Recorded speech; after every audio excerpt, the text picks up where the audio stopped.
आदरणीय सभापति जी, Honorable Prime Minister, honorable members, the reply to the discussion on the motion of thanks on the President's address is underway. If the House agrees, the lunch hour may be dispensed with to conclude the discussion. Do I have the leave of the House to dispense with the lunch hour today? Honorable Prime Minister, आदरणीय सभापति जी, आपने मुझे भी एक मौका दिया है जो मेरे से पहले एक चेयरमैन को ही मिला है, to listen to the prime minister in his third term replying to the president's address.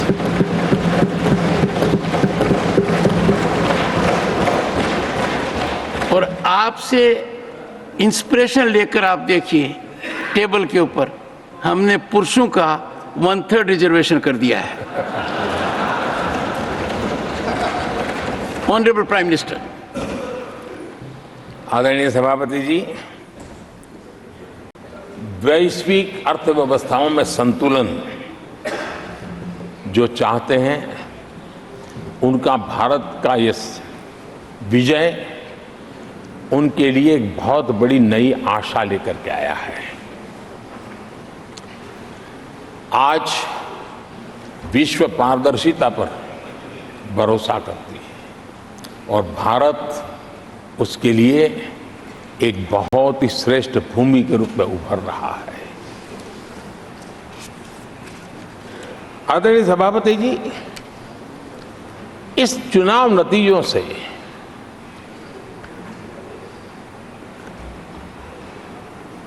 जो कैपिटल मार्केट है उसमें तो उछाल नजर आ ही रहा है, लेकिन दुनिया में भी बहुत बड़ा उमंग और आनंद का माहौल है। तो मैं अपने व्यक्तिगत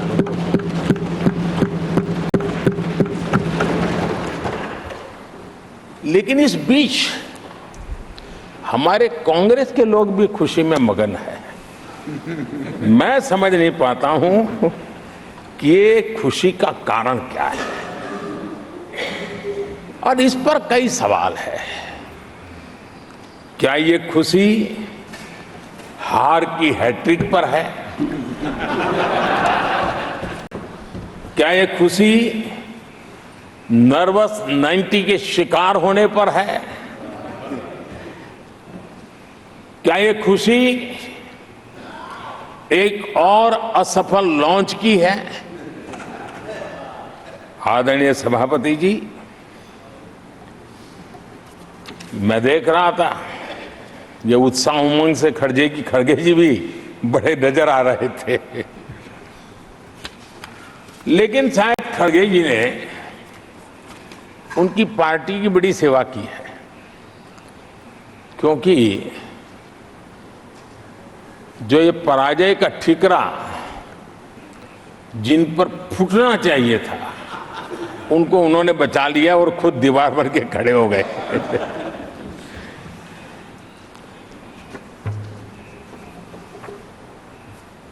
और कांग्रेस का रवैया ऐसा रहा है कि जब जब ऐसी परिस्थिति आती है तो दलित को, पिछड़े को ही ये मार झेलनी पड़ती है और वो परिवार बच निकल जाता है। इसमें भी यही नजर आ रहा है।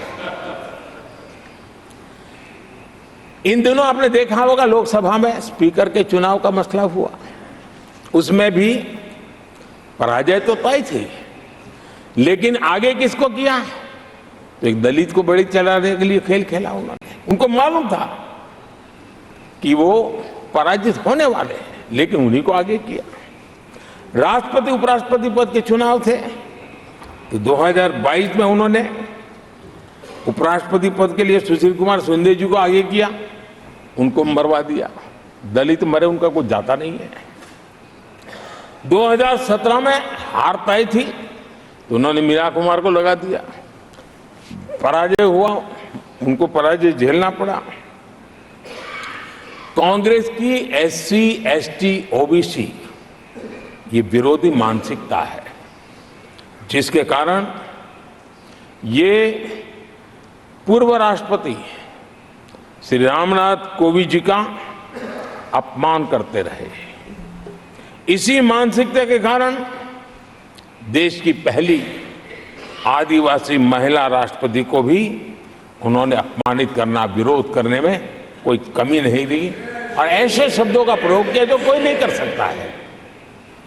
आदरणीय सभापति जी, ये संसद, ये उच्च सदन सार्थक वाद विवाद संवाद और इस मनोमंथन में से अमृत निकाल करके देशवासियों देने के लिए है। ये देश का सबसे बड़ा मंच माना जाएगा। लेकिन जब मैंने कई वरिष्ठ नेताओं की बातें सुनी पिछले 2 दिन में, सिर्फ मुझे ही नहीं पूरे देश को निराशा हुई है। यहां कहा गया कि ये देश के इतिहास का पहला चुनाव था जिसका मुद्दा संविधान की रक्षा था।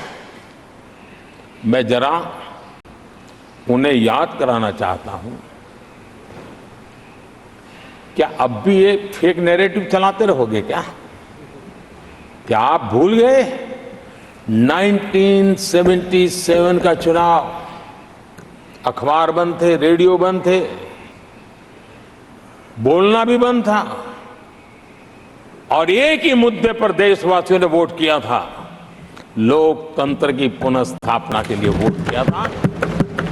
संविधान की रक्षा के लिए पूरे विश्व में इससे बड़ा कोई चुनाव नहीं हुआ है और भारत के लोगों की रगों में लोकतंत्र किस प्रकार से जीवित है वो 1977 के चुनाव ने दिखा दिया।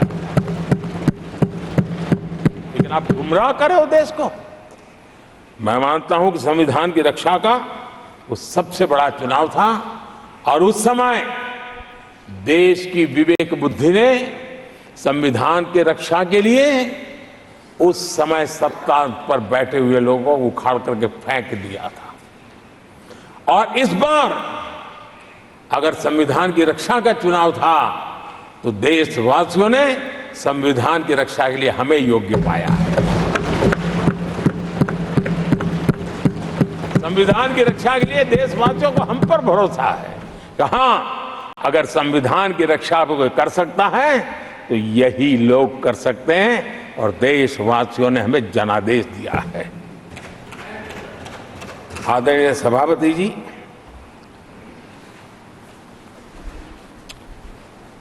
जब खड़गे जैसी बातें बोलते हैं तो जरा पीड़ादायक लगता है, क्योंकि इमरजेंसी के दौरान संविधान पर जो जुल्म हुआ, जो बुलडोजर चलाया गया संविधान के ऊपर, लोकतंत्र की धज्जियां उड़ा दी गई, तब उसी दल के महत्वपूर्ण नेता के रूप में उनके साक्षी है, फिर भी सदन को गुमराह कर रहे हैं।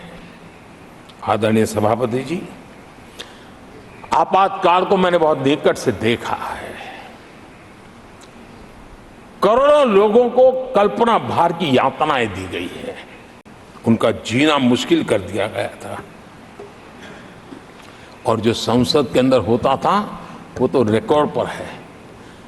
भारत के संविधान की बातें करने वालों को मैं पूछता हूं, जब आपने लोकसभा को 7 साल चलाया था, लोकसभा का कार्यकाल 5 साल है, वो कौन सा संविधान था जिसको लेकर के आपने 7 साल तक सत्ता की मौज ली और लोगों पर जुल्म करते रहे? और आप संविधान हमें सिखाते हो? आदरणीय सभापति जी,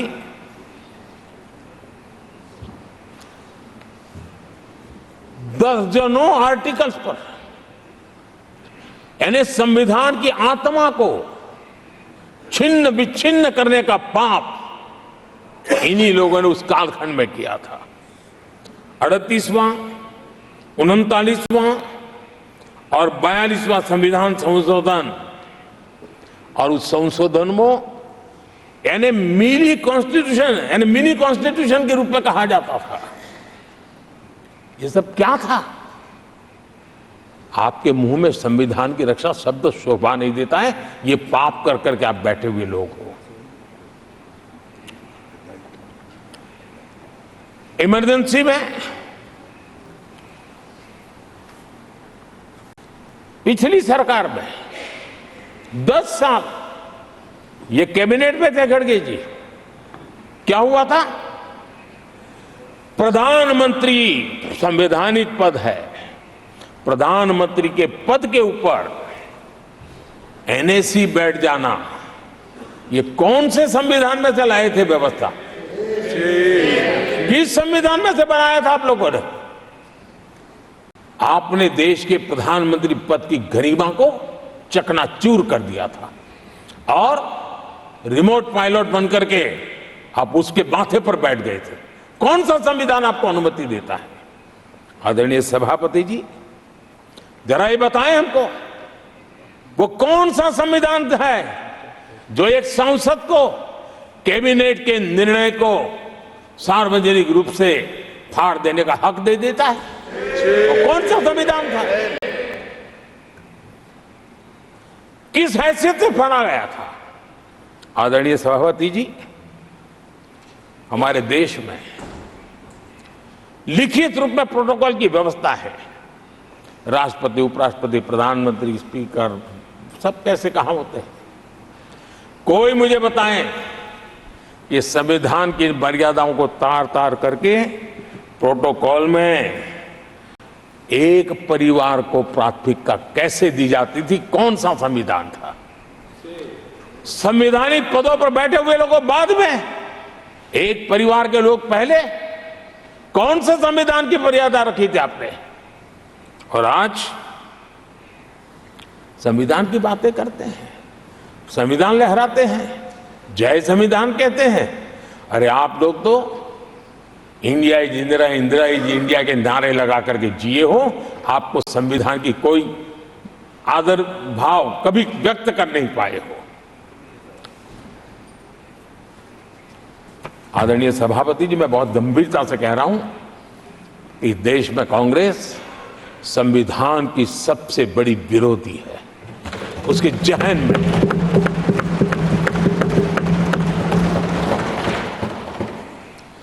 आदरणीय सभापति जी, इस पूरी चर्चा के दरमियान उनको 200-500 साल की बातें करने का तो हक है, लेकिन इमरजेंसी की बात निकली तो वो बहुत पुराना हो गया। क्या आपके पाप पुराने हो जाते हैं तो खत्म हो जाते हैं क्या? आदरणीय सभापति जी, इस हाउस में कोशिश की गई संविधान की बात करना, लेकिन इमरजेंसी को कभी भी आने नहीं देना, ये चर्चा करने का अनुभव है। लेकिन ये देश, इनके साथ जो लोग बैठे हैं उसमें भी बहुत लोग हैं जो इमरजेंसी के भुक्तभोगी रहे हैं, लेकिन उनकी कुछ मजबूरियां होगी कि आज उनके साथ उन्होंने बैठना पसंद किया है। मतलब अवसरवादिता का ये दूसरा नाम है।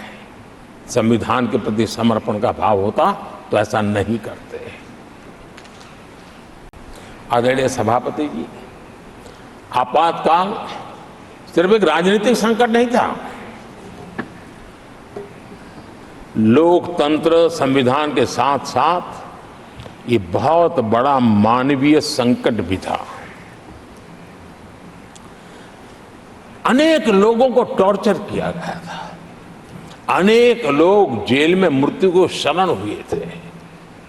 जयप्रकाश नारायण जी की स्थिति इतनी खराब हुई कि बाहर आकर के वो कभी ठीक नहीं हो पाए।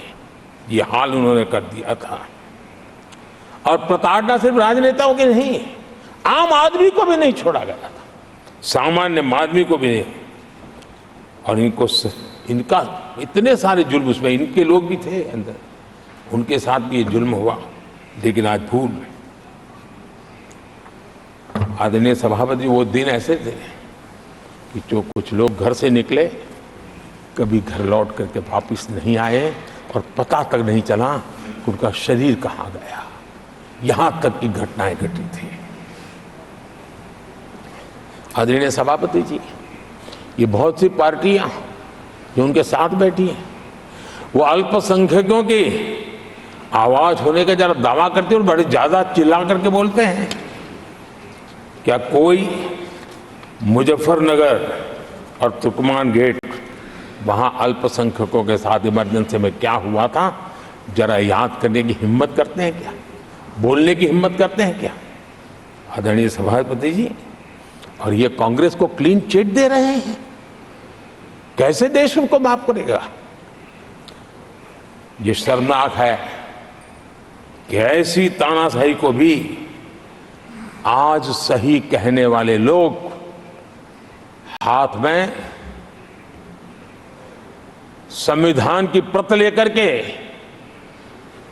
अपने काले कारनामों को छुपाने की कोशिश कर रहे हैं।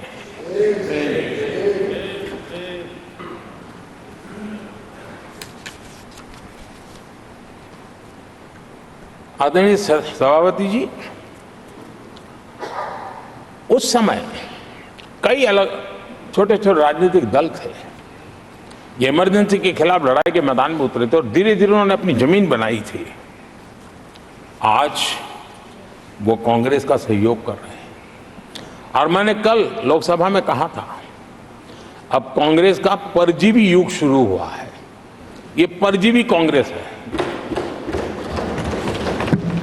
जहां वो खुद अकेले लड़े वहां उनका स्ट्राइक रेट शर्मजनक है, और जहां किसी के सहारे, किसी के कंधे पर बैठने का मौका मिला, वहीं पर से बच करके आए हैं। देश की जनता ने आज भी उनको स्वीकार नहीं किया है, वो किसी की आड़ में आए हैं।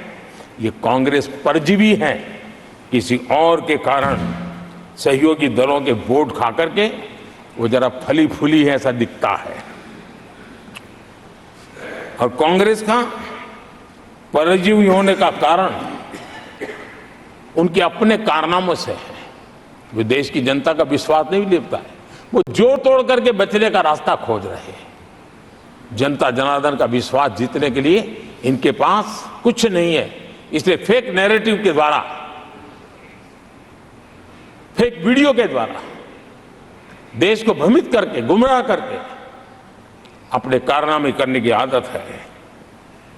आदरणीय सभापति जी, इस सदन में, ये उच्च सदन है, यहां विकास के विजन पर चर्चा होना स्वाभाविक अपेक्षित है, लेकिन भ्रष्टाचार के गंभीर आरोपों से घिरे लोग, ये कांग्रेस वाले भ्रष्टाचारी बचाओ आंदोलन चलाने लग गए हैं बेशर्मी के साथ। जिनको सजाएं मिली है भ्रष्टाचार में, इनके साथ तस्वीरें निकालने में उनको मजा आ रहा है। पहले ये लोग हमको पूछते थे, बातें तो बड़ी करते थे, भ्रष्टाचारियों पर कार्रवाई क्यों नहीं होती है? और जब भ्रष्टाचारी जेल जा रहे हैं तो हंगामा कर रहे हैं। क्या आप लोगों को जेल क्या भेज रहे हो? आदरणीय सभापति जी, यहां चर्चा के दौरान केंद्र की जांच एजेंसियों पर आरोप लगाए गए हैं। जांच एजेंसियों का ये सरकार दुरुपयोग कर रही है, ऐसा कहा गया है। आदरणीय सभापति जी, अब आप मुझे बताइए, भ्रष्टाचार करे आप, शराब घोटाला करे आप, बच्चों के क्लास के बनाने में घोटाला करे आप, पानी तक में घोटाला करे आप, आपकी शिकायत करे कांग्रेस, आपको कोर्ट में घसीट करके ले जाए कांग्रेस, और अब कार्रवाई हो तो गाली दे मोदी को।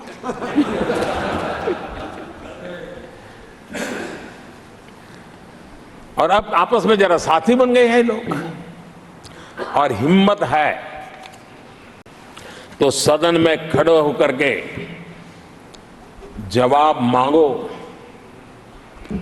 कांग्रेस पार्टी से मैं आप वालों से कहता हूं, कांग्रेस भी बताएं कि आपने प्रेस कॉन्फ्रेंस करके आपके घोटालों के इतने सारे सबूत देश के सामने रखे थे। कांग्रेस ने प्रेस कॉन्फ्रेंस की थी, इन्हीं लोगों के खिलाफ की थी। अब ये बताएं कि ये जो उन्होंने सबूत प्रेस कॉन्फ्रेंस करके सारी फाइलें बताई थी, क्या वो सबूत सच्चे थे या झूठे थे? दोनों एक दूसरे को खोल करके रख देंगे। आदरणीय सभापति जी, मुझे विश्वास है ऐसी चीजों का जवाब देने की उनके अंदर हिम्मत नहीं है। आदरणीय सभापति जी, ये ऐसे लोग हैं जिनका डबल स्टैंडर्ड है, दोहरा रवैया है। और मैं देश को बार बार ये बात याद दिलाना चाहता हूं, ये कैसा दोगलापन चल रहा है। ये लोग दिल्ली में एक मंच पर बैठ करके जांच एजेंसियों पर आरोप लगाते हैं, भ्रष्टाचारियों को बचाने के लिए रैलियां करते हैं, और केरला में उनके शहजादे, उन्हीं के केरल के एक मुख्यमंत्री जो उनके गठबंधन के साथी है, उनको जेल भेजने की अपील करते हैं और भारत सरकार को कहते हैं कि इस मुख्यमंत्री को जेल भेज दो। दिल्ली में ईडी सीबीआई की कार्रवाई उस पर हाय तौबा करते हैं और वही लोग उसी एजेंसी से केरल के मुख्यमंत्री को जेल भेजने की बात करते हैं, शहजादे। तब लोगों के मन में सवाल उठता है कि इसमें भी दोगलापन। आदरणीय सभापति जी, छत्तीसगढ़ में कांग्रेस सरकार के मुख्यमंत्री के साथ शराब घोटाला जुड़ा। यही आप पार्टी वाले चीख चीख करके कहते थे कि ईडी सीबीआई को लगा दो और इस मुख्यमंत्री को जेल में डाल दो, खुलेआम कहते थे। और ईडी ये काम करे इसके लिए गुजारिश करते थे। उनको तब ईडी बहुत प्यारा लगता है। आदरणीय सभापति जी,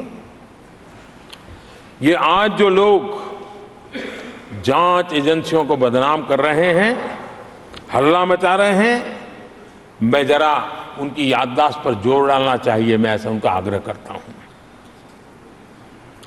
जांच एजेंसियों का पहले दुरुपयोग कैसे होता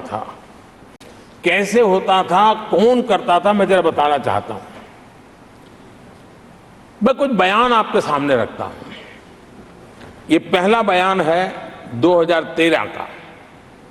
बयान क्या है? कांग्रेस से लड़ना आसान नहीं है, जेल में डाल देगी, सीबीआई पीछे लगा देगी।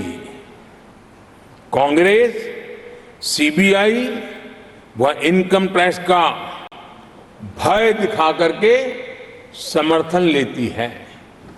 ये स्टेटमेंट किसका है? ये बयान है स्वर्गीय मुलायम सिंह जी का। कांग्रेस एजेंसियों का कैसा दुरुपयोग करता है, ये मुलायम सिंह जी ने कहा था।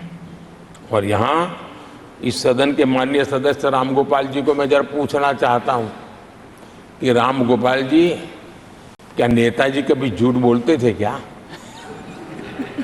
नेताजी तो सच बोलते थे। आदरणीय सभापति जी, मैं रामगोपाल जी को ये भी कहा जरा भतीजे को भी बताएं, क्योंकि उनको भी याद दिलाया कि राजनीति में कदम रखते ही भतीजे पर सीबीआई का फंदा लगाने वाले कौन थे, जरा याद दिला दें उनको, पता चलेगा। आदरणीय सभापति जी, मैं एक और बयान पढ़ता हूं, ये भी साल 2013 का है। The Congress had used the CBI to strike political bargains with many parties. और कौन कहते हैं? उनके कॉमरेड श्रीमान प्रकाश करात जी ने ये कहा हुआ है, 2013 में कहा। एजेंसियों का कौन दुरुपयोग करता था? एक और महत्वपूर्ण स्टेटमेंट में पढ़ता हूं और मैं याद दिलाना चाहता हूं, स्टेटमेंट क्या है कि सीबीआई पिंजरे में बंद तोता है जो मालिक की आवाज में बोलता है। ये किसी राजनीतिक व्यक्ति का बयान नहीं है, ये हमारे देश की सुप्रीम कोर्ट ने यूपीए सरकार के समय कहा हुआ बयान है। एजेंसियों का दुरुपयोग कौन करता था, इसके जीते जागते सबूत आज मौजूद है। आदरणीय सभापति जी, भ्रष्टाचार के विरुद्ध लड़ाई ये मेरे लिए चुनाव हार जीत का तराजू नहीं है। मैं चुनाव हार जीत के लिए, भ्रष्टाचार के लिए लड़ाई नहीं लड़ रहा हूं। ये मेरा मिशन है, ये मेरा कन्विक्शन है। और मैं मानता हूं कि भ्रष्टाचार एक ऐसी दिमक है जिसने देश को खोखला कर दिया है। इस देश को भ्रष्टाचार से मुक्ति दिलाने के लिए, भ्रष्टाचार के प्रति सामान्य मानवीय के मन में नफरत पैदा करने के लिए मैं जी जान से जुटा हुआ हूं और मैं इस पवित्र कार्य मानता हूं। 2014 में जब हमारी सरकार बनी तो हमने दो बड़ी बातें कही थी। एक, हमने कहा था मेरी सरकार गरीबों को समर्पित है, और दूसरा, भ्रष्टाचार पर, काले धन पर कड़ा प्रहार मेरी सरकार करेगी। ये मैंने 2014 में सार्वजनिक रूप से कहा था। इसी ध्येय को लेकर के एक तरफ गरीबों के कल्याण के लिए विश्व की सबसे बड़ी कल्याण योजना हम चला रहे हैं, गरीब कल्याण योजना चला रहे हैं। दूसरी तरफ भ्रष्टाचार के विरुद्ध नए कानून, नई व्यवस्थाएं, नए तंत्र हम विकसित कर रहे हैं। हमने भ्रष्टाचार निवारण अधिनियम 1988 उसमें संशोधन किया। हमने काले धन के खिलाफ एक नया कानून बनाया। बेनामी संपत्ति को लेकर हम नया कानून लेकर के आए। इन कानूनों से भ्रष्ट अधिकारियों पर भी कार्रवाई हो गई, लेकिन लीकेज हटाने के लिए हमने सकारात्मक रूप से गवर्नमेंट में भी बदलाव लाया। हमने डायरेक्ट बेनिफिट ट्रांसफर पर बल दिया। हमने डिजिटल टेक्नोलॉजी का भरपूर उपयोग किया है, और तभी आज हर लाभार्थी तक उसके हक का फायदा तुरंत सीधा पहुंच रहा है। एक नए पैसे का लीकेज नहीं होता है। ये हमारी भ्रष्टाचार के खिलाफ लड़ाई का पहलू है। और जब सामान्य नागरिक को ये व्यवस्थाएं मिलती है तब उसका लोकतंत्र पे भरोसा बढ़ता है, उसको सरकार में अपनापन महसूस होता है, और जब अपनापन महसूस होता है ना, तब तीसरी बार बैठने का मौका मिलता है। आदरणीय सभापति जी,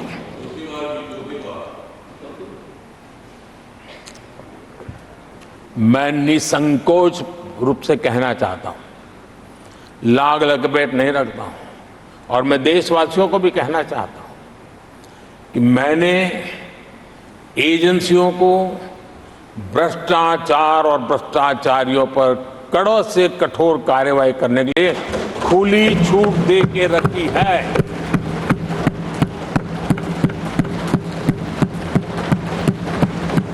सरकार कहीं पर भी टांग नहीं अड़ाएगी। हां, वो ईमानदारी से काम करे, ईमानदारी के लिए काम करे, ये मेरी सूचना है। और आदरणीय सभापति जी, मैं फिर देशवासियों को कहना चाहता हूं, कोई भी भ्रष्टाचारी कानून से बच करके नहीं निकलेगा, ये मोदी की गारंटी है। आदरणीय सभापति जी,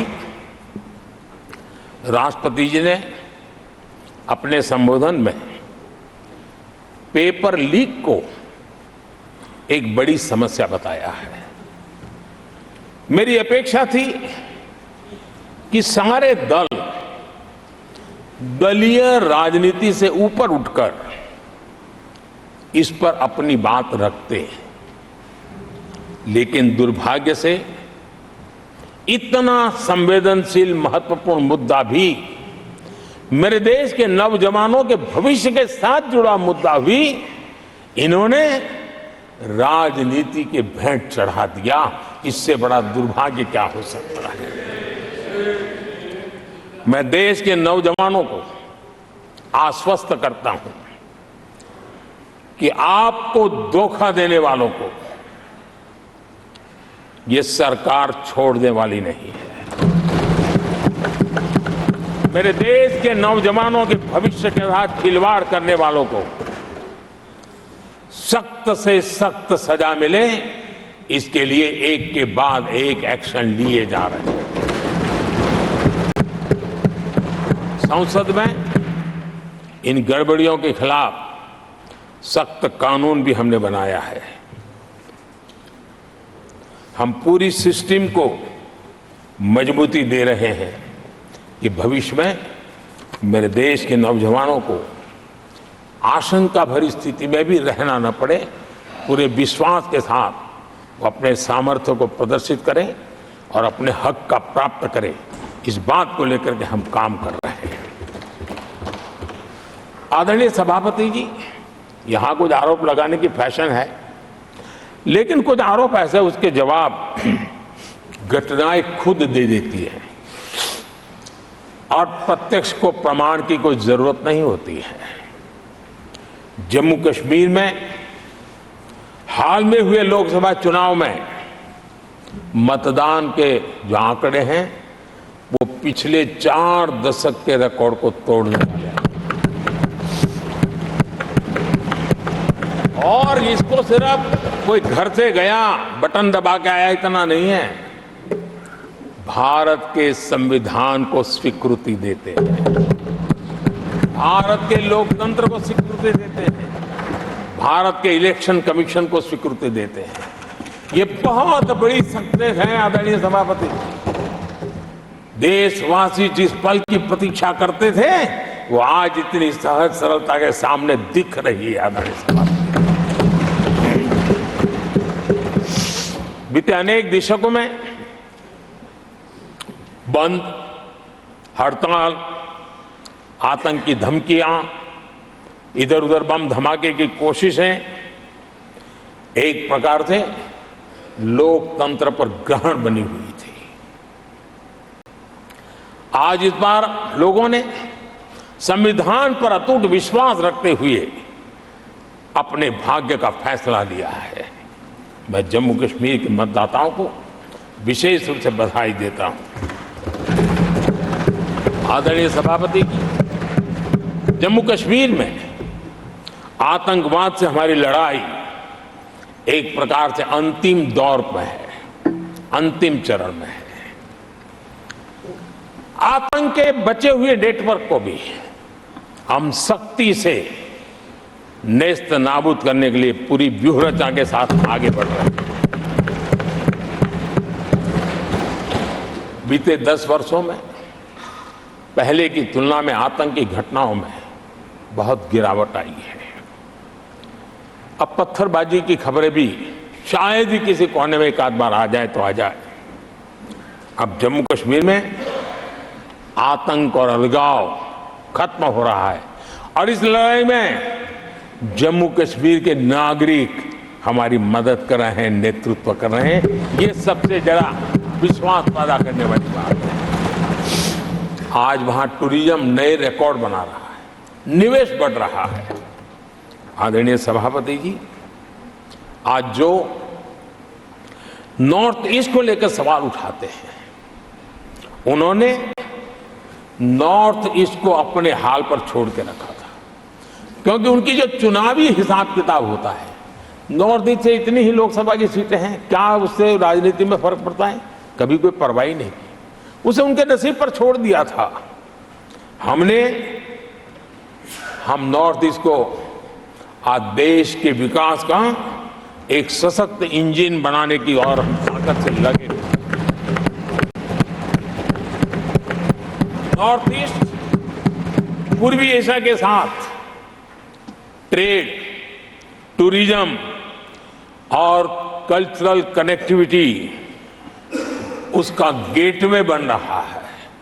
और ये जो कहते हैं ना 21वीं सदी भारत की सदी, उसमें ये इनिशिएटिव बहुत बड़ा रोल प्ले करने वाला है। ये हमें स्वीकार करना होगा। आदरणीय सभापति जी, हमने नॉर्थ ईस्ट में गत 5 वर्ष में जो काम किया है और अगर पुराने कांग्रेस के हिसाब से साथ उसको अगर तुलना कर दी जाए, हमने जितना काम 5 साल में किया है, इतना अगर उनको करना होता ना तो कम से कम 20 साल लग जाते, एक पीढ़ी और चली जाती। हमने इतना तेजी से काम किया है। आज नॉर्थ ईस्ट की कनेक्टिविटी उसके विकास का मूलभूत आधार है, उसको हमने प्राथमिकता दी है। और आज भूतकाल के सारे इंफ्रास्ट्रक्चर से कई गुना आगे हम निकल चुके हैं और हमने उसको करके दिखाया है। आदरणीय सभापति जी, नॉर्थ ईस्ट में स्थायी शांति के लिए 10 वर्षों में अनेक प्रयास किए गए हैं और निरंतर प्रयास किए गए हैं। बिना रुके, बिना थके, हर एक को विश्वास में लेते हुए में प्रयास किए गए हैं और उसकी चर्चा कम हुई है देश में, लेकिन परिणाम बहुत ही आशा पैदा करने वाले निकले हैं। राज्यों के बीच सीमा विवाद संघर्षों को जन्म देता रहा है और आजादी से अब तक ये निरंतर चलता रहा है। हमने राज्यों को साथ बिठा करके सहमति के साथ जितने सीमा विवाद खत्म कर सकते हैं, एक के बाद एक अकॉर्ड करते करते जा रहे हैं। रिकॉर्डेड है, सहमति की रिकॉर्ड है। और उसके लिए जो सीमाओं में किसी को उधर जाना है, किसी को यहां आना है, कहीं रेखा यहां बनानी, कहीं रेखा वहां, वो सारे काम कर चुके हैं। आदरणीय सभापति जी, ये नॉर्थ ईस्ट की बहुत बड़ी सेवा है। हिंसा से जुड़े संगठन, जो हथियारबंद गिरोह थे, जो वहां लड़ाई लड़ते रहते थे, अंडरग्राउंड रह के लड़ाई लड़ते थे, हर व्यवस्था को चुनौती देते थे, हर काउंटर ग्रुप को चुनौती देते थे, खून खराबा होता रहता था। आज उनको साथ लेकर के स्थायी समझौते हो रहे हैं, शस्त्र सरेंडर हो रहे हैं। जो गंभीर गुनाह के अंदर हैं वो जेल जाने के लिए तैयार हो रहे हैं, अदालत को फेस करने के लिए तैयार हो रहे हैं। न्याय तंत्र के प्रति भरोसा बढ़ना, संविधान के प्रति भरोसा बढ़ना, भारत के लोकतंत्र के प्रति भरोसा बढ़ना, भारत के गवर्नमेंट की रचना पे भरोसा करना, ये इसमें से अनुभव होता है और आज हो रहा है। आदरणीय सभापति जी, मणिपुर के संबंध में मैंने पिछले सत्र में विस्तार से बात कही थी, लेकिन आज मैं फिर से एक बार दोहराना चाहता हूं। मणिपुर की स्थिति सामान्य करने के लिए सरकार निरंतर प्रयासरत है। वहां जो कुछ भी घटनाएं घटी, 11,000 से ज्यादा एफआईआर की गई है। मणिपुर छोटा सा राज्य है, 11,000 एफआईआर की गई है। 500 से ज्यादा लोग अरेस्ट हुए हैं। आदरणीय सभापति जी, इस बात को भी हमें स्वीकार करना होगा कि मणिपुर में लगातार हिंसा की घटनाएं कम होती जा रही है। इसका मतलब शांति का आशा रखना, शांति पे भरोसा करना संभव हो रहा है। आज मणिपुर के अधिकांश हिस्सों में आम दिनों की तरह स्कूल चल रहे हैं, कॉलेज चल रहे हैं, दफ्तर और दूसरे संस्थान खुले रहे हैं। आदरणीय सभापति जी, मणिपुर में भी जैसे देश के अन्य भागों में परीक्षाएं हुई, वहां भी परीक्षाएं हुई हैं और बच्चों का अपनी विकास यात्रा जारी रखी है। आदरणीय सभापति, केंद्र और राज्य सरकार सभी से बातचीत करके शांति के लिए, सौहार्द रास्ता खोलने के लिए लगातार प्रयास कर रही है। छोटे छोटे इकाइयों को जोड़ करके इन ताने बाने को गूंथना एक बहुत बड़ा काम है और शांतिपूर्ण तरीके से हो रहा है। बीते समय में पहले की सरकारों में ऐसा नहीं हुआ है। गृह मंत्री स्वयं कई दिनों तक वहां रहे हैं, गृह राज्य मंत्री हफ्तों तक वहां रहे और बार बार वहां जाकर के संबंधित लोगों को जोड़ने का प्रयास करते रहे हैं। आदरणीय सभापति जी, पॉलिटिकल लीडरशिप तो है ही, लेकिन सरकार के सभी वरिष्ठ अधिकारी जिसका जिसका इन काम से संबंध है, वे लगातार वहां फिजिकल जाते हैं, लगातार वहां संपर्क में रहते हैं और समस्या के समाधान के लिए हर प्रकार से प्रयासों को बल दिया जा रहा है। आदरणीय सभापति जी, इस समय मणिपुर में बाढ़ का भी संकट चल रहा है और केंद्र सरकार राज्य सरकार के साथ मिलकर के पूरा सहयोग कर रही है। आज ही एनडीआरएफ की 2 टीमें वहां पहुंची है, यानी कि प्राकृतिक मुसीबत में भी केंद्र और राज्य मिलकर के मणिपुर की चिंता कर रहे हैं। आदरणीय सभापति जी, हम सभी को राजनीति से ऊपर उठ करके वहां की स्थिति को सामान्य बनाने में सहयोग करना चाहिए, ये हम सबका कर्तव्य है। आदरणीय सभापति जी, जो भी तत्व मणिपुर की आग में घी डालने की कोशिश कर रहे हैं, मैं उनसे आगाह करता हूं कि ये हरकतें बंद करें। एक समय आएगा मणिपुर ही उनको रिजेक्ट करने वाला है, ऐसे लोगों को। आदरणीय सभापति जी, जो लोग मणिपुर के इतिहास को जानते हैं, मणिपुर की घटनाक्रम को जानते हैं, उनको पता है कि वहां का सामाजिक संघर्ष का एक लंबा इतिहास रहा है।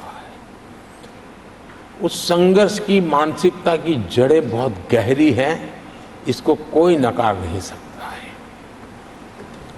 और कांग्रेस के लोग ये न भूले कि मणिपुर में इन्हीं कारणों से 10 बार राष्ट्रपति शासन लगाना पड़ा है।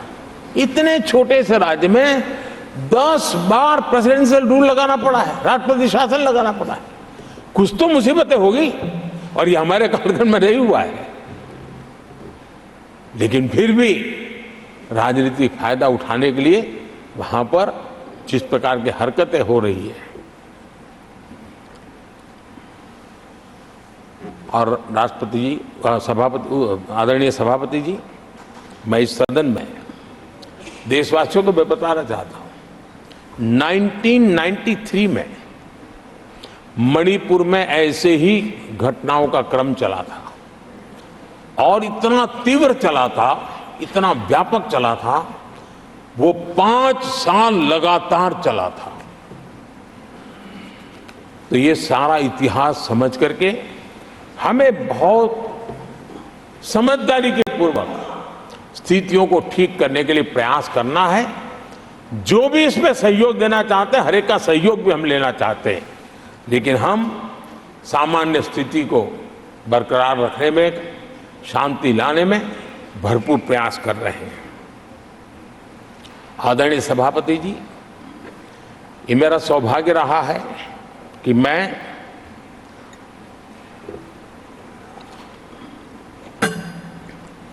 प्रधानमंत्री प्रधान सेवक के रूप में यहां आया। उसके पहले लंबे अरसे तक मुझे मुख्यमंत्री के रूप में सेवा करने का अवसर मिला था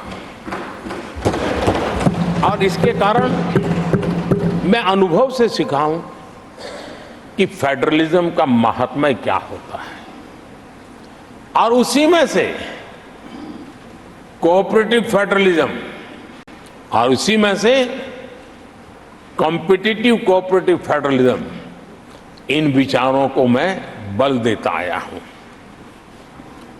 और इसीलिए जब G20 समिट हुई तो हम दिल्ली में कर सकते थे, हम दिल्ली में बहुत बड़ा तामझाम के साथ मोदी की वाहवाही कर सकते थे, लेकिन हमने ऐसा नहीं किया। हमने हर देश के हर राज्य के अंदर अलग अलग कोने में G20 के महत्वपूर्ण कार्यक्रम किए। उस राज्य को ज्यादा से ज्यादा वैश्विक प्रतिष्ठा मिले, इसके लिए प्रयास किया गया। उस राज्य का ब्रांडिंग हो, विश्व उस राज्य को जाने पहचाने, उसके सामर्थ्य को जाने और उसकी विकास यात्रा के लिए खुद भी अपना नसीब आजमाए, इस दिशा में हमने काम किया है। क्योंकि हम जानते हैं कि फेडरलिज्म के और रूप होते हैं। आदरणीय सभापति जी, जब कोविड के खिलाफ हम लड़ाई लड़ते थे, जितनी बार मुख्यमंत्रियों के साथ संवाद हुआ है, शायद हिंदुस्तान की आज़ादी के इतिहास में इतने कम समय में इतनी बार नहीं हुआ है, हमने किया।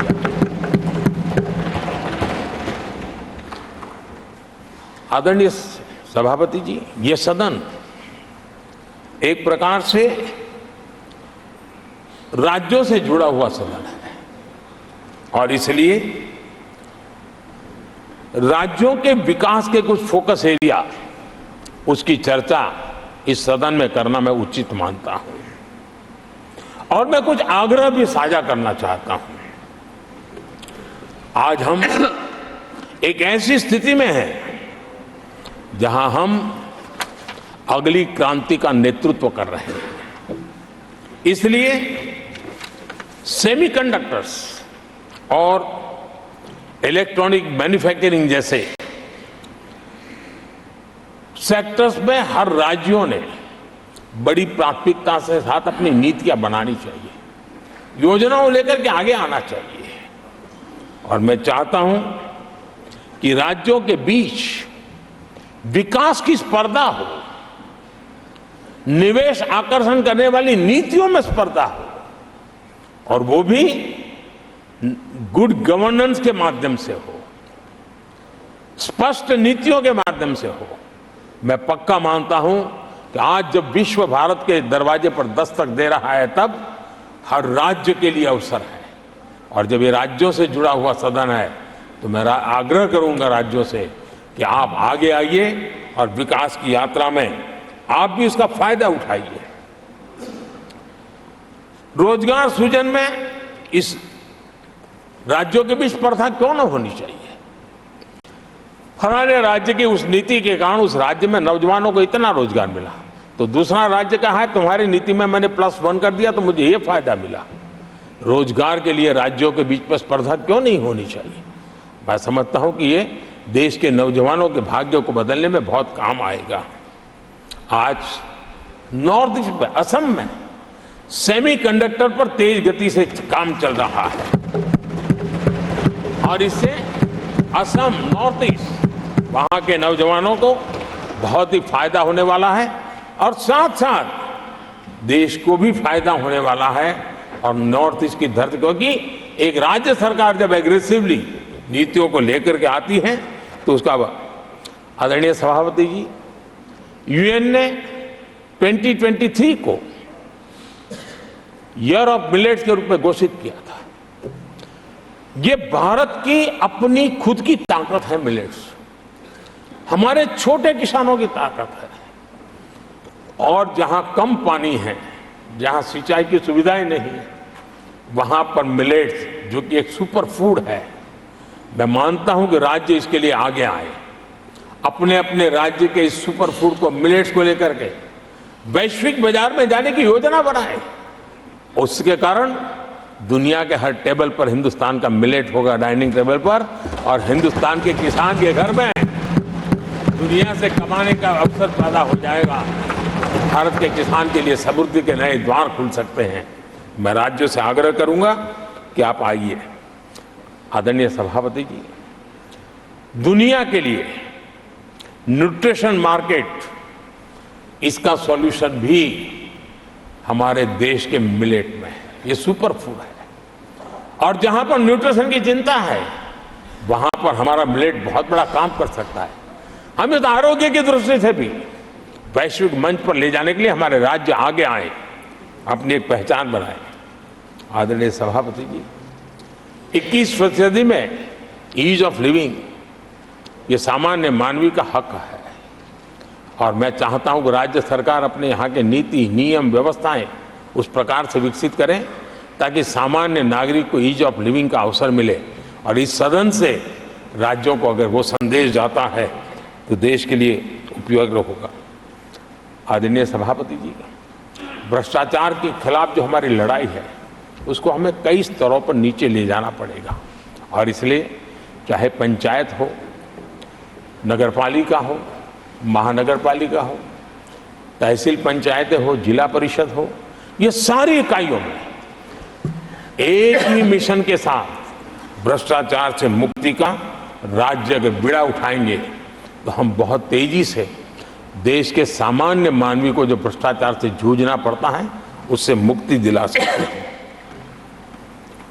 आदरणीय सभापति जी, समय की मांग है कि हमारे यहाँ एफिशिएंसी अब होती है चलती है का जमाना चला गया है। 21वीं सदी में भारत को अगर भारत की सदी के रूप में अपने आप को प्रस्थापित करना है तो हमारे गवर्नेंस के मॉडल में, हमारे डिलीवरी के मॉडल में, हमारे निर्णय प्रक्रिया के मॉडल में एफिशिएंसी बहुत अनिवार्य है। मैं आशा करता हूँ कि सर्विस की स्पीड बढ़ाने में, निर्णयों की स्पीड बढ़ाने में एफिशिएंसी की दिशा में काम होगा। और जब इस प्रकार से काम होते हैं तो ट्रांसपेरेंसी भी आती है, इफ्स एंड बर्ड्स भी नहीं रहते हैं और सामान्य मानवीय के हकों की रक्षा भी होती है और ईज ऑफ लिविंग इसका एहसास हर नागरिक कर सकता है। आदरणीय सभापति जी, मेरा एक कन्विक्शन है और मैं मानता हूं कि आज समय की मांग है कि हमारे देश के नागरिकों के जीवन से सरकार की दखल जितनी कम हो उस दिशा में हमने प्रयास करना चाहिए। रोजमर्रा की जिंदगी में सरकार सरकार सरकार, अब हम उस दिशा में जा रहे हैं। तब हाँ, जिनको सरकार की जरूरत है, जिनके जीवन में सरकार की उपयोगिता आवश्यकता है, उनके जीवन में सरकार का अभाव नहीं होना चाहिए। लेकिन जो अपने बलबूते पर जीवन को आगे बढ़ाना चाहते हैं, सरकार का प्रभाव उनके रोकने का प्रयास न करें और इसलिए सरकार की दखल जितनी कम हो वैसी समाज और सरकार की व्यवस्थाओं को विकसित करने के लिए मैं राज्यों से आग्रह करता हूं कि आप आगे आइए। आदरणीय सभापति जी, क्लाइमेट चेंज के कारण प्राकृतिक आपदाओं की स्थिति बढ़ती जा रही है और वो किसी को एक कोने में करने वाला काम नहीं होता है। हमने सामूहिक रूप से मिलकर के काम करना होगा। राज्यों ने अपने सामर्थ्य बढ़ाना होगा ताकि प्राकृतिक आपदाओं को हम पूरा, पीने के पानी की व्यवस्था वो भी उतना ही महत्व देना होगा। सामान्य मानवी को आरोग्य की सेवा वो भी उतना ही महत्व देना होगा। और मैं मानता हूं कि हमारे राज्यों में राजनीतिक इच्छा शक्ति के साथ इन मूलभूत कामों की दिशा में हमारे राज्य जरूर जुड़ेंगे। आदरणीय सभापति जी, ये दशक और ये सदी भारत की सदी है, लेकिन भूतकाल हमें कहता है कि अवसर तो पहले भी आए थे, लेकिन हम अपने ही कारणों से अपने अवसरों को खो चुके थे। अब हमें अवसर खोने की गलती नहीं करनी है। हमें अवसरों को ढूंढना है, हमें अवसरों को जकड़ना है और अवसरों के सहारे हमें अपने संकल्पों को सिद्ध करना है, उस दिशा में जाने का। इससे बड़ा कोई समय नहीं हो सकता है जो समय आज भारत के पास है। 140 करोड़ देशवासियों के पास है, विश्व के सबसे युवा आबादी वाले देश के पास है। और इसको जो देश हमारे साथ आजाद हुए थे वो हमसे आगे निकल चुके हैं, बहुत तेजी से आगे निकल चुके हैं। हम नहीं पहुंच पाए। हमें इस स्थिति को बदलना है और इस संकल्प को लेकर के हमें जिन देशों ने 80 के दशक में रिफॉर्म्स किए, वे आज बहुत तेजी से एक विकसित देश के रूप में खड़े हो गए हैं। हमें रिफॉर्म्स को बुरा मानने की जरूरत नहीं है, रिफॉर्म से कतराने की जरूरत नहीं है। और रिफॉर्म करते हैं तो खुद की सत्ता चली जाएगी, ऐसे भयभीत रहने की जरूरत नहीं है। सत्ता को हथियार रखने की कोई आवश्यकता नहीं है। जितनी भागीदारी बढ़ेगी, जितने निर्णय की शक्ति सामान्य मानवी के हाथ जाएगी, मैं समझता हूं हम भी, भले हम शायद लेट हुए हो, लेकिन हम उस आकांक्षाओं को पूर्ण करने में उस गति को प्राप्त कर सकते हैं और हम अपने संकल्पों की सिद्धि कर सकते हैं। आदरणीय सभापति जी, विकसित भारत का मिशन ये किसी व्यक्ति का मिशन नहीं है, 140 करोड़ देशवासियों का, किसी एक सरकार का मिशन नहीं है। देश की सभी सरकारी इकाइयों का मिशन है और हम एक सूत्र में, एक संकल्प के साथ मिलकर के चलेंगे तो हम इन सपनों को साकार कर पाएंगे, ऐसा हमारा पक्का विश्वास है। आदरणीय सभापति जी, मैं विश्व मंच पर जाता हूं, विश्व के अनेक लोगों से मिलता रहता हूं और मैं आज अनुभव कर रहा हूं कि पूरा विश्व निवेश के लिए तैयार है और भारत उनकी पहली पसंद है। हमारे राज्यों में निवेश आने वाला है, उसका पहला द्वार तो राज्य ही होता है। अगर राज्य जितना ज्यादा इस अवसर को जुटाएंगे, मैं इसको मानता हूं उस राज्य का भी विकास होगा। आदरणीय सभापति जी, जिन जिन बातों को हमारे माननीय सदस्यों ने उठाया था, उन सबको संकलित रूप में जानकारी देने का मैंने प्रयास किया है और आदरणीय राष्ट्रपति महोदय ने जो अभिभाषण दिया, जो हमारे लिए दिशा निर्देश दिए हैं और देश के सामान्य मानवी के अंदर जो उन्होंने विश्वास पैदा किया है, इसके लिए मेरी तरफ से भी और इस सदन की तरफ से भी मैं राष्ट्रपति जी का हृदय से बहुत बहुत आभार व्यक्त करते हुए मेरी वाणी को विराम देता हूं। बहुत बहुत धन्यवाद।